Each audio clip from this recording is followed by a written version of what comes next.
Hello everyone, मैं doctor Geetu Gupta. मैं कल्फ्रिक्स health care के साथ द्वारका में प्रैक्टिस करती हूँ। आज हम डिस्कस करेंगे about artificial sweeteners. Artificial sweeteners means sugar substitutes जो कि मार्केट में अवेलेबल है बहुत तरीके के नाम से। नेचुरा है, शुगर फ्री है, जीरो करके है, बट एक्चुअली ये सारे क्या है, इसके अंदर सारे अलग अलग सॉल्ट्स होते हैं, अलग अलग केमिकल्स होते हैं, जैसे कि नियोटेम हो गया, एस्पार्टम हो गया, और व्हेन वी से सुक्रोलोस हो गया, सैकरिन हो गया, अदर जो मोस्ट पॉपुलर है दैट इज स्टीविया।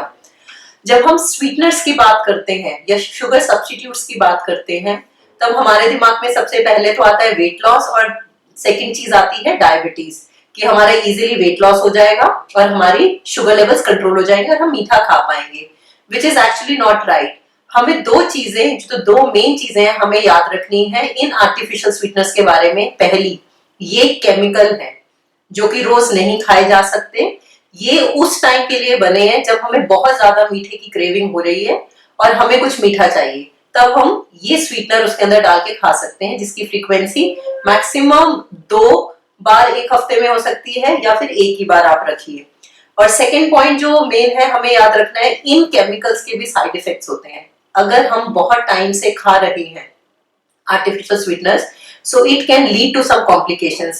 इस पे we have written one paper also, उसका हम आपको लिंक दे देंगे, आप पढ़ सकते हो। can lead to kidney diseases also, heart diseases also, brain functioning में प्रॉब्लम हो जाती है, इसीलिए हम इसको डेली बेसिस पे रिकमेंड नहीं करते हैं। आजकल जो सबसे ज्यादा सुनने में आता है वो ये आ रहा है कि हम स्टीविया डेली बेसिस पे खा सकते हैं, और स्टीविया के बहुत सारे ब्रांड्स भी बन गए हैं, और स्टीविया एक नेचुरल स्वीटनर है। यस, हम भी ये कहते हैं कि स्टीविया जो है वो एक नेचुरल स्वीटनर है। अगर हम उसको नेचुरल फॉर्म में खा रहे हो, मींस उसको पत्तों की फॉर्म में खा रहे हैं, तो उसके कोई साइड इफेक्ट्स नहीं है, you can take it on a daily basis also. लेकिन जब हम बात करते हैं उसकी प्रोसेस्ड फॉर्म, जैसे कि हम उसको अगर पाउडर फॉर्म में खा रहे हैं, या हम उसको लिक्विड की फॉर्म में खा रहे हैं, या हम टैबलेट्स की फॉर्म में खा रहे हैं, तो हमें ये ध्यान रखना है उसके इंग्रेडिएंट्स में कोई केमिकल तो नहीं है, स्पेशली उसमें इरिथ्रिटॉल तो नहीं है। क्योंकि जो लोग स्टीविया बहुत टाइम से खा रहे हैं, दे कीप ऑन सेइंग कि हम इतने टाइम से खाने के बाद भी हमें, हमारा ना तो बेली फैट गया है, ना हमारा कोई लॉस आया है, कुछ भी नहीं आया। क्यों नहीं हुआ? क्योंकि जो इरिथ्रिटॉल है that is a chemical, and उसके दो मेजर साइड इफेक्ट्स हैं। पहला तो ये हमारी जो हंगर है, हमारी भूख है, उसको बढ़ाता है। दूसरा, हमारे को क्या होता है, हमें लूज मोशंस लगने के चांसेस होते हैं।